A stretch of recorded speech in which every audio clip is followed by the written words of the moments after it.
এখন আমরা করব তড়িৎ ক্ষমতা, অর্থাৎ তড়িৎ ক্ষমতাটা কি। তড়িৎ ক্ষমতাটা বোঝার জন্য আমরা আরেকটা জিনিস জানবো, এটা হচ্ছে কাজ। তড়িৎ প্রবাহ ক্ষেত্রে কাজ জিনিসটা সম্পর্কে আমরা জানবো। কাজ কি? আমরা যদি কোনো একটা সার্কিটে ভি বিভব পার্থক্য প্রয়োগ করে কিউ পরিমাণ চার্জকে স্থানান্তর করি, অর্থাৎ এক জায়গা থেকে আরেক জায়গায় সরাই। এখন সার্কিটে স্থানান্তর বলতে বোঝা হচ্ছে আমরা এই যে ব্যাটারির এই প্রান্ত থেকে আমরা রোধের মধ্য দিয়ে আবার ব্যাটারির মধ্যে নিয়ে আসলে, মানে ভি বিভব পার্থক্য প্রয়োগ করে আমরা যদি কিউ চার্জকে সার্কিটে ঘুরাই অথবা স্থানান্তর করি, অর্থাৎ স্থান পরিবর্তন করি, তাহলে আমাদের একটা নির্দিষ্ট কাজ করতে হয়। যে কাজটা করতে হয় এটাকে আমরা প্রকাশ করলাম ডব্লিউ দিয়ে। ডব্লিউ দিয়ে প্রকাশ করছি আমরা কাজকে। তাহলে এই ডব্লিউ পরিমাণ কাজ করছে আমরা কিউ চার্জকে ভি থেকে ভি বিয়োগ পার্থক্য প্রয়োগ করে সরাতে। তাহলে কাজের পরিমাণটা আমরা কিভাবে পাবো? W equals to V Q, অর্থাৎ ভি পরিমাণ বিভব পার্থক্য প্রয়োগ করে আমরা যদি কিউ চার্জকে সরাই তাহলে আমাদের একটা নির্দিষ্ট কাজ করতে হবে, আর যে কাজটা করতে হবে ডব্লিউ, কাজটার সমান হবে ভি ইন্টু কিউ, অর্থাৎ বিভব পার্থক্য এবং আধানের গুণফলটা হবে ওই কাজ। এখন কাজটা আমাদের লাগবে তড়িৎ ক্ষমতার ক্ষেত্রে। কিভাবে? ক্ষমতার জন্য আমরা পাই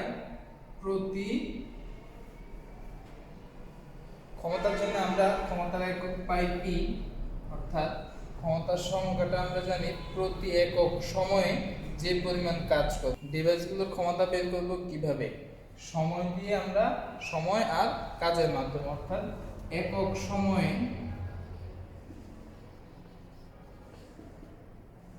কৃত কাজ, একক সময়ে ওই ডিভাইসটা যে কাজ করবে এটাকে আমরা বলবো ক্ষমতা। এখন আমরা একটু আগে দেখলাম কাজটা হচ্ছে ডব্লিউ দিয়ে প্রকাশ করি। ডব্লিউ ইকুয়ালস টু আমরা দেখলাম ভি কিউ। আমরা দেখলাম টি সময়ে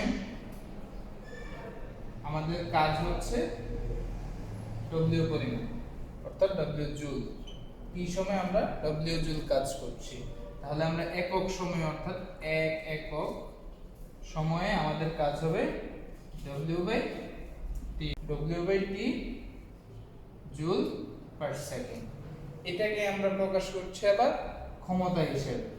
এই যে পি আমরা লিখতে পারি P equals to W by T, আর এই যে জুল পার সেকেন্ড এটাকে আমরা প্রকাশ করি ওয়াট হিসেবে। ওয়াট অর্থাৎ প্রতি একক সময়ে কৃত কাজকে আমরা ক্ষমতা বলছি। সূত্র পাচ্ছি P equals to W by T, আর ক্ষমতার এককটা আমরা লিখছি ওয়াট দিয়ে। এখন আমরা ক্ষমতার জন্য আরো কয়েকটা সূত্র শিখব। আমরা প্রথমে একটা সূত্র পেলাম P equals to W by T. একটু আগে আমরা ডব্লিউ সূত্রটা কি পেয়েছিলাম তড়িৎ কাজের ক্ষেত্রে? W equals to V Q. এখন আমরা এই ডব্লিউ মানটা আমরা এই সূত্রে বসালে আমরা কি পাই? V Q by T. এখন আমরা যখন তড়িৎ প্রবাহ পড়েছিলাম, অর্থাৎ আইকে আমরা প্রকাশ করি তড়িৎ প্রবাহ হিসেবে। তড়িৎ প্রবাহ এটার একক হচ্ছে অ্যাম্পিয়ার। তড়িৎ প্রবাহের সংজ্ঞা যখন পড়েছিলাম তখন আমরা জেনেছিলাম একক সময়ে যে আধানটা প্রবাহিত হয়, অর্থাৎ আমরা যদি টি সেকেন্ডে যদি আমাদের কিউ পরিমাণ আধান প্রবাহিত হয় তাহলে কিউ বাই টি, অর্থাৎ একক সময়ে প্রবাহিত আধান, এটাকে আমরা প্রকাশ করি আই, অর্থাৎ কারেন্ট যেটাকে বলি, এটা হচ্ছে একক সময় প্রবাহিত আধান। এখন কিউ বাই টির জন্য আমরা লিখতে পারি আই, অর্থাৎ কারেন্ট। এখানে আমরা রাশিটার ক্ষেত্রে এখানে পাই আমরা কিউ বাই টি একটা রাশি পাই। কিউ বাই টির জায়গায় আমরা যদি আই বসাই আমরা পাই ভি আই। তাহলে আমরা P ইকুয়ালস টু পাই VI। এটা আমাদের একটা সূত্র, P ইকুয়ালস টু VI। এখন এটা থেকে আমরা আরেকটা সূত্রে যাব। আমরা ওহমের সূত্রে দেখেছি কি V equals to I R। এটা থেকে আমরা এই V মানটা যদি আবার আমরা এই V তে বসাই তাহলে আমরা এখানে আরেকটা সূত্র পাবো। দেখি V মান আমরা বসাবো I R, এখানে আমাদের আরেকটা আই আছে, তাহলে আমরা এটা গুণ করে দিয়ে দেখতে পারি আই স্কয়ার আর, অর্থাৎ P equals to I square R. এটা আমাদের আরেকটা সূত্র। এই সূত্র থেকে আমরা আরেকটা সূত্রে যেতে পারি। কিভাবে? আমরা এখানে বসেছিলাম ভি এর মানটা, এখন ভি না লিখে আমি যদি আইটাকে এই পাশে এনে ভি বাই আর লিখতে পারি না? এই I equals to V by R কিন্তু আমরা লিখতে পারি। এখন আমরা এই আই এর মানটা আবার এই সূত্রে বসিয়ে দেব। এই সূত্রে বসালে কি পাই? পি ইকুয়ালস টু আমরা আগে পেয়েছিলাম আই স্কয়ার আর, আই এর জায়গায় আমরা বসাবো এই যে V by R, V by R whole square into R. এখন আমরা স্কয়ার দিয়ে কাটাকাটি করলে পাবো ভি স্কয়ার বাই আর। সুতরাং এখানে আমরা নতুন আরো একটা সূত্র পাচ্ছি, p equals to V square by R. এখন আমরা তড়িৎ ক্ষমতার উপর একটা ম্যাথ দেখব। তোমাদের বইয়ে উদাহরণ দেয়া আছে 220 ভোল্ট 100 ওয়াটের বাল্বের ফিলামেন্টের রোধ কত? ফিলামেন্ট বলতে আমরা বুঝি আমরা যে লাইটগুলো দেখতাম, ওই যে হলুদ কালারের আলো, ওই লাইটগুলোর ক্ষেত্রে আমরা ছোট একটা তার দেখতাম, ভিতরে এই তারটাকে ফিলামেন্ট বলা হয়, পাতলা একটা তার। ওই তারের রোধটা কত এটা জানতে চাইছি। আমরা এটার জন্য একটা সূত্র জেনেছি, p equals to V square by R. এখন এখানে আমার ভোল্টেজ দেয়া আছে ভি, ওয়াট দেয়া আছে অর্থাৎ ক্ষমতা, আর আমাদের বের করতে হবে রোধ। রোধটা আমরা জানি, তাহলে এই সূত্র দিয়ে পাবো। একটু আমরা 3-4টা সূত্র দেখেছিলাম, ওটার মধ্যে এটা একটা। এই সূত্র যদি আমরা ইউজ করি, এখানে আমাদের দেয়া আছে V equals two 220 volt, P অর্থাৎ ক্ষমতা 100 ওয়াট, আমাদের রোধ বের করতে হবে। আমরা বসাই V equals to V square by R, তাহলে R equals to V square by P 220 square by 100, তাহলে আমরা পাই 484 ওহম। যেহেতু এটা রোধ, আমরা এখানে একক দিয়ে দিতে পারি ওহম, রোধের একক ওহম। এটা হচ্ছে অ্যানসার। পরবর্তী আরেকটা জিনিস জানতে চাইছে তড়িৎ প্রবাহ কত। এখন আমরা এখানে ভি জানি, পি জানি, আর জানি, সবগুলোই জানি। তড়িৎ প্রবাহের জন্য আমরা ওই যে আগে ওহমের সূত্রটা ব্যবহার করব। আমরা জানি কি ভি ইকুয়ালস টু আই আর।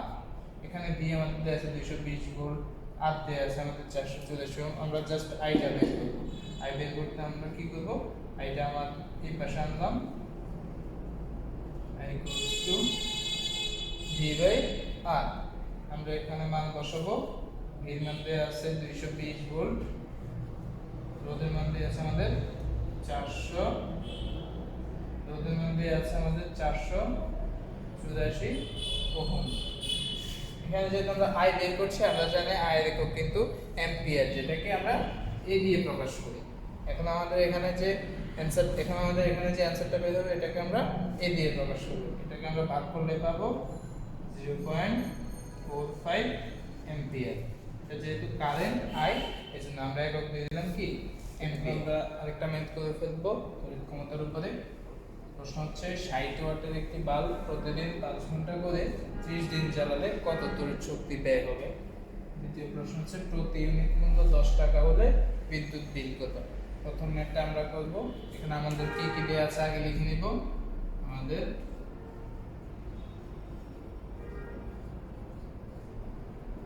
দেওয়া আছে আমাদের যে ক্ষমতা P ইকুয়ালস টু 60 ওয়াট, আর হচ্ছে সময়টা দেওয়া আছে T ইকুয়ালস টু প্রতিদিন 5 ঘন্টা করে আমাদের চালাতে হবে 30 দিন, অর্থাৎ 5 ইনটু 30, তাহলে আমরা পাবো হচ্ছে মোট কত ঘন্টা, 150 ঘন্টা আমাদের চালাতে হবে।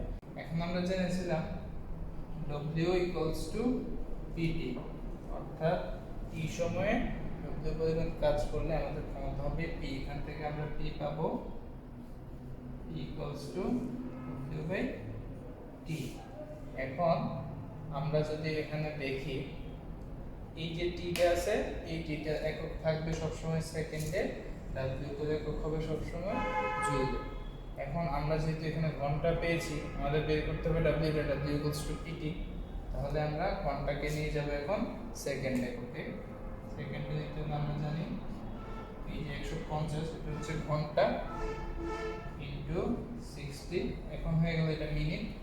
আবার যদি আমি 60 দিয়ে গুণ দিয়ে দিই, এখন এটা হয়ে গেল আমাদের সেকেন্ড, অর্থাৎ এটাকে আমরা সময়টাকে সেকেন্ডে নিয়ে নিলাম। এখন আমরা গুণ করলে পাবো 5,40,000 সেকেন্ড, অর্থাৎ 150 ঘন্টায় এত সেকেন্ড হলে। এখন আমরা সূত্রটা বসাবো। বের করতে বলছে আমাদেরকে ডাব্লিউ, অর্থাৎ কত তড়িৎ শক্তি ব্যয় হবে। আমরা জানি W equals to PT. P আমরা লিখেছি 60, সময় দিয়ে দিলাম 540,000। এখন আমরা এখানে যে এককগুলো দিয়েছি ওয়াট, সেকেন্ড, এই একক দিলে আমরা এখানে একটা মান পাবো, তা হচ্ছে জুলের মান। কিন্তু আমরা বইতে অথবা বাস্তব জীবনে যে তড়িৎ শক্তি হিসাব করি, অর্থাৎ ইউনিট, এই ইউনিটটাকে আমরা বলি হচ্ছে কিলো ওয়াট আওয়ার। অর্থাৎ আমার ক্ষমতাটা থাকবে কিলোওয়াটে, আর সময়টা যখন থাকবে আওয়ার অর্থাৎ ঘন্টায়, তখন আমরা একটা একক পাবো কিলোওয়াট আওয়ার। আর এটাকেই বলা হচ্ছে ইউনিট। আমরা কারেন্টের ইউনিট যেটাকে বলি, কত ইউনিট কারেন্ট খরচ হয়েছে, এই ইউনিট। এখন আমরা যদি এই এককে রাখতে চাই, এখানে আমরা গুণ করলে এই এককে পাবো। বাট যদি বলি আমি কিলোওয়াট আওয়ারে নিব, তাহলে আমরা এখানে যে সেকেন্ডে নিয়েছিলাম এই সেকেন্ডে নেওয়ার কোনো দরকার নেই। আমরা এই 150 আওয়ার, যেটা ঘন্টা একক দিয়ে করে ফেলতে পারবো। আমরা যদি ওই এককে করতে চাই এভাবেও করতে পারবো। আর যদি আমরা বলি ওই এককে, আমরা করতে পারি W equals to PT। P হচ্ছে আমাদের 60, টি আমরা ঘন্টাটা নিয়ে নেব 150। যেহেতু এখানে আমি ওয়াট আর ঘন্টা নিয়ে নিয়েছি, ওয়াট আওয়ার নিয়েছি, এখন আমাদের যেতে হবে আবার কিলো ওয়াট আওয়ারে। ঠিক আছে, আমরা এখানে 60 ওয়াট পেয়েছি, কিন্তু তো কিলো ওয়াটে যেতে হলে ওয়াট থেকে আমাদের এখানে 1000 দিয়ে আমরা ভাগ দিয়ে দিব। ভাগ দিয়ে দেওয়ার পরে এখন আমাদের একটা কিন্তু হয়ে গেছে কিলোওয়াট আওয়ার। এই কিলোওয়াট আওয়ারকে আমরা লিখতে পারি যে KWH, অথবা আমরা এটাকে ইউনিট হিসেবে লিখতে পারি, এত ইউনিট বিদ্যুৎ খরচ হয়েছে। আমরা এখন যদি এটা কাটাকাটি করি, আমরা এখানে এটা মান পেয়ে যাব 9 কিলোওয়াট আওয়ার অথবা ইউনিট। এখন আমাদের এই ম্যাথটা গেল। আমরা দ্বিতীয় ম্যাথটা করি, প্রতি ইউনিট মূল্য 10 টাকা হলে বিদ্যুৎ বিল কত। আমরা একটু আগে এই ম্যাথে পেয়ে গেছি আমাদের ইউনিট, অর্থাৎ কিলোওয়াট আওয়ার, যেটা আমাদের খরচ হয়েছে 9 ইউনিট, 9 ইউনিট আমাদের খরচ হয়েছে। তাহলে আমরা জাস্ট গুণ দিয়ে বের করবো 1 ইউনিটের মূল্য 10 টাকা হলে বিদ্যুৎ বিল কত। আমাদের পুরো মাসে খরচ হয়েছে 9 ইউনিট, তাহলে আমাদের বিদ্যুৎ বিল আসবে 9 × 10 টাকা, অর্থাৎ 90। এখন আমরা দেখব সিস্টেম লস। সিস্টেম লস বলতে কি বোঝায়? আমরা যখন বাসাবাড়িতে বিদ্যুৎগুলো ব্যবহার করি, এই যে কারেন্টের লাইট, ফ্যান, অন্যান্য কাজে ব্যবহার করি, এই বিদ্যুৎগুলো কিন্তু আমাদের বাড়িতে উৎপন্ন হচ্ছে না।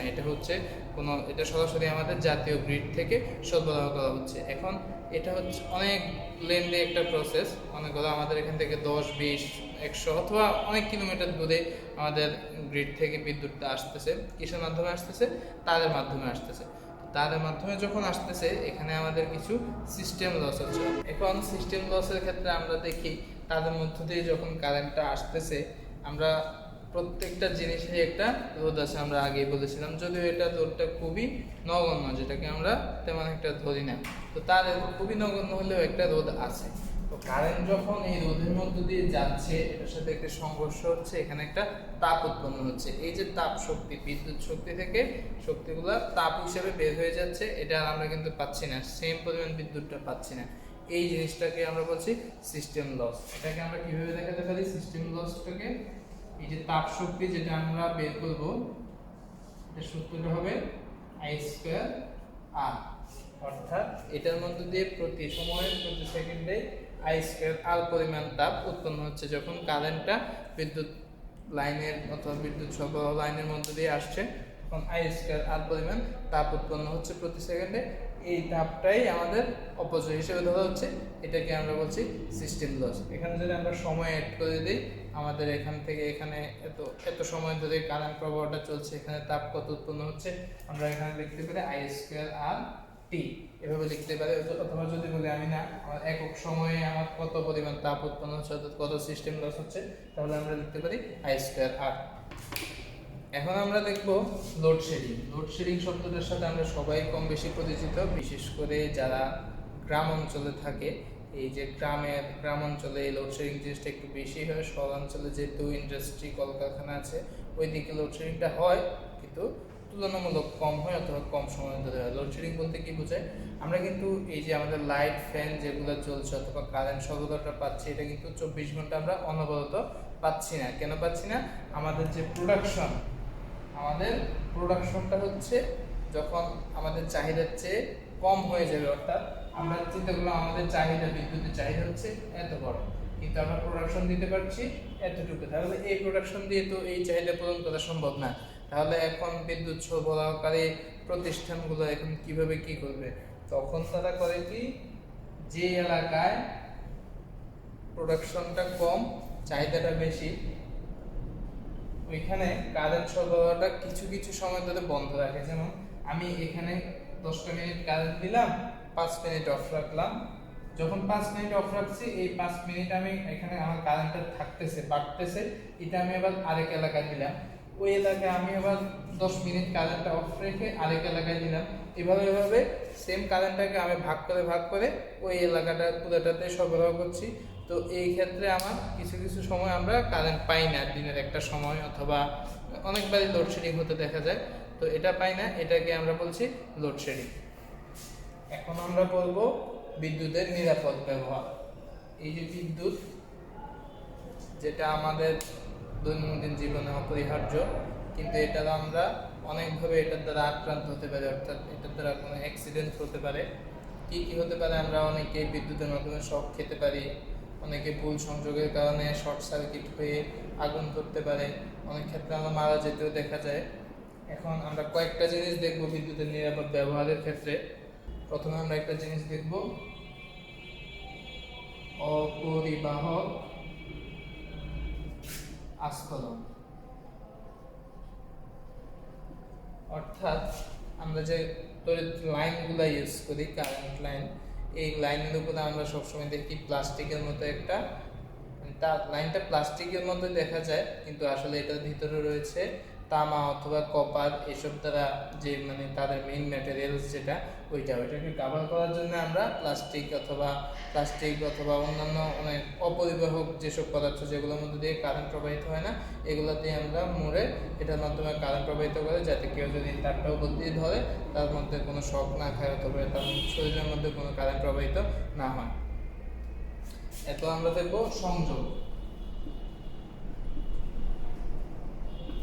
সংযোগের ক্ষেত্রে আমাদের অনেক বড় একটা জিনিস কাজ করে নিরাপত্তার ক্ষেত্রে। যখন আমরা তড়িৎ সংযোগটা ভালোভাবে সেফলি দিব, তখন আমাদের রিস্কটা কমে যাবে। কিন্তু যখন আমরা একটা ভুল সংযোগ দেব, এই ভুল সংযোগের কারণে অনেক সময় শর্ট সার্কিট অথবা কেউ শক খেতে পারে। এটা আমরা এখানে একটা সুইচের ভুল সংযোগ এবং সঠিক সংযোগ চিত্রের মাধ্যমে দেখব। আমরা যদি দেখি, আমরা ধরলাম এই যে এটা আমাদের একটা লাইট, এখন আমি এই লাইটটাকে সুইচের মাধ্যমে তড়িৎ সংযোগ দিব। এখানে আমার হচ্ছে মেইন লাইন, যেটা একটা আমি দিলাম এল, একটা দিলাম এন, একটা লাইট, একটা নিউট্রাল। এখন লাইট বলতে আমরা কি বুঝাই? এই যে লাইট, এটাতে আমার সবসময় আমার কারেন্টটা থাকতেছে, আর লাইট লাইনের মাধ্যমে কারেন্টটা লাইটে গিয়ে আবার নিউট্রালের মাধ্যমে ফিরে আসবে। তো নিউট্রালটাতে কিন্তু আমার সবসময় কারেন্ট থাকছে না। যখন আমার সুইচ কানেকশনটা অফ, তখন নিউট্রালের মধ্যে আমার কোনো কারেন্ট নেই। এখন আমি যদি কানেকশনটা দিই, আমি এখানে একটা সুইচ দিলাম, এভাবে কানেকশন দিলাম, লাইট থেকে এভাবে কানেকশন দিলাম, তাহলে আমরা দেখছি কি, লাইট লাইন যেটা বললাম, লাইট লাইনে আমার সবসময় কারেন্ট থাকছে। তখন এই লাইট লাইনের মাধ্যমে কিন্তু আমার লাইটের মধ্যে কিন্তু অল টাইম একটা কারেন্ট সামান্য হলেও কিছু একটা কারেন্ট কিন্তু লাইটের মধ্যে থাকছে, কিন্তু যেহেতু এটা এখানে নিউট্রাল লাইনের সুইচটা বন্ধ, সুইচটা যেহেতু আমি নিউট্রালে দিয়েছি, তাহলে লাইটটা জ্বলবে না, কিন্তু অল টাইম লাইটের মধ্যে একটা কারেন্ট থাকবে। এবং কি আমি যদি লাইটটা ধরি অথবা কোনোভাবে এখানে যদি সংযোগে যদি আমার হাত লাগে, তাহলে কিন্তু আমার আক্রান্ত হওয়ার সম্ভাবনা আছে, শক খাওয়ার সম্ভাবনা আছে। তাই এটাকে আমরা বলছি ভুল সংযোগ। কেন ভুল? কারণ এখানে লাইটটা সুইচ আমি অফ করে দিলাম, তবুও লাইটে কিন্তু আমার কারেন্ট থাকছে। এটাকে আমরা সহজভাবে সঠিক সংযোগটা কিভাবে দিব আমরা দেখি। এই যে আমাদের উপরে একটা লাইট লাইন, নিচেরটা নিউট্রাল। যখন আমরা সুইচটা লাইট লাইনে দিব, এভাবে দিয়ে আমরা লাইটে সংযোগ দিলাম, নিউট্রাল থেকে আমরা লাইটের নিউট্রালে সংযোগ দিলাম। এখন আমরা দেখছি কি, এই যে লাইট লাইন যেটাতে কারেন্ট আছে অল টাইম, এই লাইনে কিন্তু সুইচ অফ করা আছে। তাহলে আমার এখানে কোনো আমার তড়িৎ প্রবাহ কারেন্ট নেই, তাহলে লাইটে আমার কোনো কারেন্ট যাচ্ছে না। আর নিউট্রাল তো আগে বলে দিলাম, নিউট্রাল মানে সবসময় নিউট্রাল, এখানে কোনো কারেন্ট এমনিতেও থাকবে না, এখনো নেই। শুধু যখন লাইটে যখন কারেন্ট যাবে তখন এই লাইনটা ইউজ হবে ইলেকট্রনগুলো এখানে এদিকে নিয়ে ফিরে আসার জন্য। কিন্তু যেহেতু লাইটেও এখানে কানেকশন অফ, লাইটের কারেন্ট নেই, তার মানে নিউট্রালেও কারেন্ট নেই, অর্থাৎ আমার পুরো সংযোগটা হচ্ছে এখন নিরাপদ। এখন যদি আমি এখানে হাতও দিই, আমার এখানে কোনোভাবে লাইটের ভিতরে অথবা যে কোনো জায়গায় হাত লাগে, আমার আক্রান্ত হওয়ার শক হওয়ার কোনো সম্ভাবনা নেই। তাহলে এটাকে আমরা বলছি সঠিক সংযোগ। এটাই হচ্ছে তোমার সংযোগ। এখন আমরা দেখব আরেকটি জিনিস, যেটাকে বলি সার্কিট ব্রেকার। সার্কিট ব্রেকার এবং ফিউজ। সার্কিট ব্রেকার এবং ফিউজ কি জিনিস এখন আমরা আগে বুঝবো ফিউজ সম্পর্কে। ফিউজ হচ্ছে সামান্য রোধের একটা তার, যেটা রোধ খুবই অল্প। বিভিন্ন জায়গায় বিভিন্ন মানের ফিউজ ব্যবহার করা হয়। তো আমরা একটু আগে পড়লাম যে যখন তারের মধ্যে তারের কিন্তু নির্দিষ্ট একটা রোধ থাকে অল টাইম, তো তারের মধ্যে দিয়ে যখন কারেন্ট যায় তখন সেখানে I²R পরিমাণ তাপ শক্তি উৎপন্ন হয়। তো ফিউজ হলো এমন একটা খুবই পাতলা, কম রোধের এবং কি কম গলনাঙ্ক বিশিষ্ট একটা তার, যেটার মধ্যে দিয়ে প্রয়োজনের অতিরিক্ত, অর্থাৎ আমরা যে পরিমাণের ফিউজটা ইউজ করবো ওর থেকে বেশি পরিমাণ কারেন্ট যেটার মধ্যে দিয়ে যায়, তাহলে এই তারটা উত্তপ্ত হয়ে যাবে, অর্থাৎ টেম্পারেচার বেড়ে যাবে। টেম্পারেচার বেড়ে গেলে কি হবে, এটা যেহেতু গলনাঙ্ক কম, এটা আমাদের গলে যাবে, তারটা সংযোগটা বিচ্ছিন্ন হয়ে যাবে। তো এটা আমরা ইউজ করি কোথায়? আমরা যেমন ধরলাম, এই যে আমরা একটা মনে করো ফ্যান নিলাম, এই ফ্যানটা ঘুরছে। এখন এই ফ্যানের সংযোগ দেওয়ার সময় অথবা ফ্যানের মধ্যে আমি যদি এখানে একটা ফিউজ এঁকে দিই, আমরা ধরে নিলাম এই ফ্যানের মধ্যে সর্বোচ্চ পরিমাণ কারেন্ট যেতে পারে 10 অ্যাম্পিয়ার, মানে 10 অ্যাম্পিয়ারের বেশি গেলে ফ্যানটা নষ্ট হয়ে যাবে।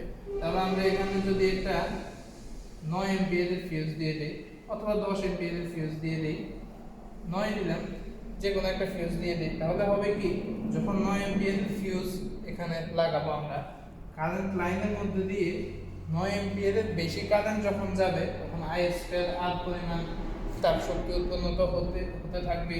যখন এটা 9 অ্যাম্পিয়ারের বেশি হয়ে যাবে, তখন এখানে বেশি তাপ উৎপন্ন হবে একটু, তখন এই ফিউজের তারটা ছিঁড়ে যাবে। ছিঁড়ে গেলে কি হবে, আমার এখানে সংযোগটা বিচ্ছিন্ন হয়ে গেল, ফ্যানের মধ্যে আমার কোনো কারেন্ট আসলো না, এখানে কোনো সমস্যা হলো না। 10 দিলেও সেম, 10 অ্যাম্পিয়ার পর্যন্ত যখন কারেন্ট যাবে ফ্যানটা ঠিক মতো চলছে। কিন্তু যখনই 10-এর চেয়ে বেশি কারেন্ট ঢুকতে চাইবে, তখনই ফিউজটা কেটে যাবে, অর্থাৎ গলে যাবে, তারটা সংযোগ বিচ্ছিন্ন হয়ে যাবে, আমার ফ্যানের কোনো ক্ষতি হচ্ছে না। এটাই হচ্ছে ফিউজের কাজ। আর সার্কিট ব্রেকার হচ্ছে ফিউজের সমন্বয়, অর্থাৎ পুরা ফিউজ আমরা ইউজ করি সিঙ্গেল হিসেবে, কোনো যন্ত্রপাতিতে ইউজ করি অথবা লাইনে ইউজ করি। আর বর্তমান মডার্ন ফিউজের মডার্ন টেকনোলজি যেটা অর্থাৎ সার্কিট ব্রেকার, এটা বারবার গলে না, এটা জাস্ট এখানে যে টেকনোলজি ব্যবহার করে, এখানে জাস্ট সুইচগুলা পড়ে যায়। তখন এখানে নির্দিষ্ট একটা, আমি 10 অ্যাম্পিয়ারের জন্য যদি সার্কিট ব্রেকারের একটা সুইচ দেওয়া থাকে, এখানে 10 অ্যাম্পিয়ারের চেয়ে বেশি কারেন্ট গেলে সুইচটা অফ হয়ে যাবে, চাইলে তুমি আবার অন করে দিতে পারো। কিন্তু ফিউজের ক্ষেত্রে ওটা, ফিউজটা যদি একবার গলে যায় তুমি আবার চেঞ্জ করতে হয়। আর সার্কিট ব্রেকারটা হচ্ছে এটা মডার্ন রূপটা, এখানে আমার চেঞ্জ করা লাগে না, আমি একবার লাগালাম, এটার মধ্যে এক্সট্রা কারেন্ট গেলে এটা অটোমেটিক সুইচটা অফ হয়ে যাবে। আবার আমি যদি ঠিক করি কারেন্ট প্রবাহের পরে, আমি আবার চাইলে এটাকে অন করে দিতে পারবো, সমস্যা নেই, বারবার চেঞ্জ করার সমস্যা নেই। এখন আমরা দেখব গ্রাউন্ড। গ্রাউন্ড যেটাকে আমরা বেশিরভাগ চিনি আর্থিং হিসেবে। আর্থিং অর্থাৎ ভূসংযোগ করা আর কি, এটাকে গ্রাউন্ড বলে, বইয়ের ভাষাতে আমরা গ্রাউন্ড বলবে। গ্রাউন্ড হলো আমরা নর্মালি তারের লাইন দেখি দুইটা, সব জায়গায় আমাদের ফ্যান লাইট সুইচ সব জায়গায় আমরা দুইটা একটা লাইভ একটা নিউট্রাল হিসেবে দেখি। কিন্তু গ্রাউন্ড কখন ইউজ করি আমরা? যেসব ভারী জিনিসপত্র, ভারী যন্ত্রপাতি যেগুলা, অনেক সময় ওগুলা আমরা যখন সকেট ইউজ করি, বোর্ডের মধ্যে আমরা সকেট দেখি সব বেশিরভাগ সময় টু পিন যেটাকে বলে এটা দেখি।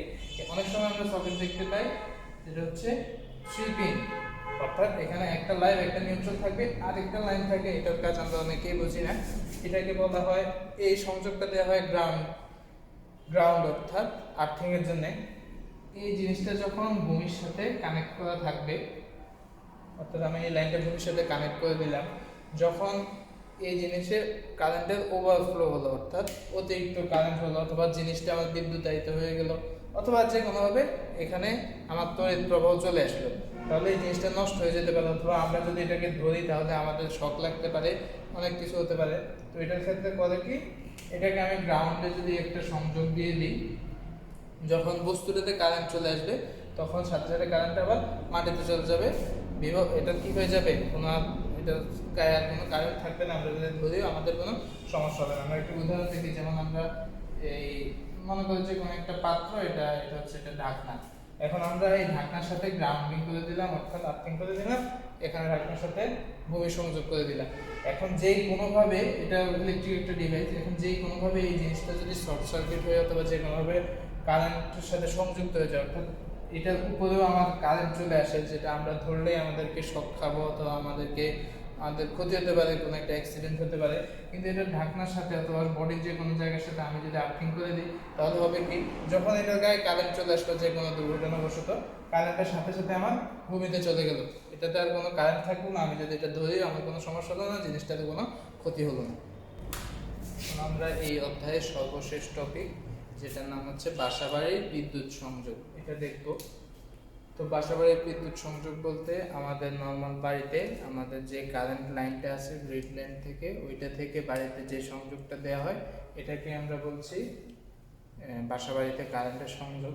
এই চিত্রটা দেখে অনেক গোজামিল অথবা অনেক হিবিজিবি লাগতে পারে, আসলে বোঝানোর পরে বুঝবো এটা আসলে খুবই সোজা। আঁকতে একটু কষ্ট হয়েছে, আঁকাটা ভালো হয়নি। আমরা শুরু করি, আমরা প্রথমে এখান থেকে শুরু করবো। হ্যাঁ, এখানে আমরা দেখতে পাচ্ছি, এখানে লেখা আছে সাপ্লাই কেবল, অর্থাৎ এটা হচ্ছে আমাদের মেইন কারেন্ট লাইন, যেটা থেকে আমরা ঘরে কারেন্ট লাইন আনবো।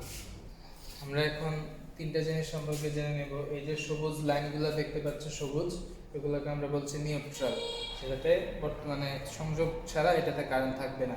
দ্বিতীয় লাল লাইনটা দেখছি, এটাকে বলছি লাইভ, অর্থাৎ এখানে অল টাইম কারেন্ট থাকবে। কালো যে লাইনটা দেখছি, কালো লাইনটা হচ্ছে গ্রাউন্ড অথবা আর্থ, যেটাকে আমরা আর্থিং বলি, ভূমির সাথে সংযুক্ত করা আছে। এখন আমরা এই কর্নার থেকে, এখন আমরা এখান থেকে শুরু করব। এখানে আমার হচ্ছে সাপ্লাই কেবল, অর্থাৎ মেইন কারেন্টের লাইন যেটা। এখন আমরা সাপ্লাই কেবল থেকে দুইটা লাইন নিব, একটা হচ্ছে নিউট্রাল, এটা হচ্ছে লাইভ। দুইটা লাইন আমাদের যাবে হচ্ছে মিটারে, অর্থাৎ এখানে আমাদের কত কি পরিমাণ কারেন্টটা আসছে যাচ্ছে এটা হিসাব হবে, ইউনিটের হিসাব হবে। মিটার থেকে আমরা ডাইরেক্ট লাইন নিয়ে আসবো মেইন সুইচে, একটা লাল একটা সবুজ, অর্থাৎ লাইভ নিউট্রাল, মেইন সুইচে নিয়ে আসলাম। মেইন সুইচ থেকে এখন আমাদের ভাগ হবে।